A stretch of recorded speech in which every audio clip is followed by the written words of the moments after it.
नमस्कार मित्रांनो, खूप आनंदाची बातमी आहे।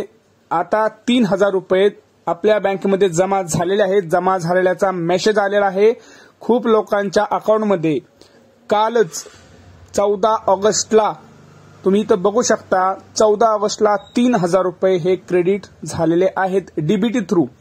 ते तुम्ही बघू शकता।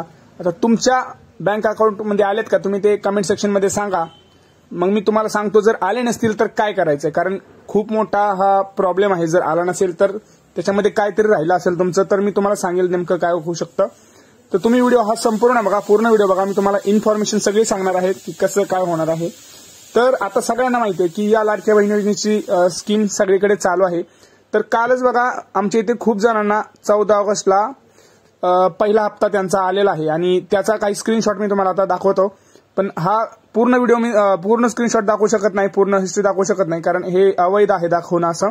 परंतु एवढा मेसेज तर मी तुम्हाला नक्कीच दाखवू शकतो। इथं बघा तुम्ही लिहिलेलं आहे 3000 रुपये क्रेडिटेड टू युअर अकाउंट आणि हे DBT/GOET आणि तिथं तारीख पण तुम्ही बघा आणि बँकचं पण इथं तुम्हाला दिसतं आहे, ते पण तुम्ही बघू शकता। तर हे कालच पहिला हप्ता जो आहे हा आपल्या लाडक्या बहिणींना मिळालेला आहे।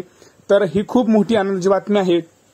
आता याच्यामध्ये काही बहिणी राहिलेल्या असतील तर त्यांचं नेमकं काय तर हे पण सांगणार आहे। पण सगळ्यांना माहिती होती की ह्याची जी डेट आहे ती आपल्याला 17 ऑगस्ट अशी समजली होती। पण खूप मोठी आनंदाची बातमी आपल्यासाठी झाली की रक्षाबंधन जे येणार आहे त्या रक्षाबंधनच्या अगोदरच आपला जो काही पहिला हप्ता आहे 3000, पहिला 3000 रुपये जो हप्ता आहे तो आपल्याला रक्षाबंधन पूर्वीच मिळाला आहे। म्हणजे जो 17 ऑगस्टला मिळणार होता तोच आपल्याला 14 ऑगस्टला मिळाला आहे। आता तो हप्ता 14 ऑगस्ट, 15 ऑगस्ट आणि 16 ऑगस्ट, 17 ऑगस्ट असा 4 दिवशी प्रत्येकाला मिळणार आहे। आता हे बघा याच्यावरती मी पुढे जो आहे तो व्हिडिओ बनवणार आहे की ज्यांचे पैसे नाही आले तर त्यांचा नेमका प्रॉब्लेम काय झाला असेल। पण ही जी आनंदाची बातमी आहे ती मी तुम्हाला सांगायची वाटली। तर तुम्हाला व्हिडिओ कसा आवडला हे तुम्ही नक्की कळवा।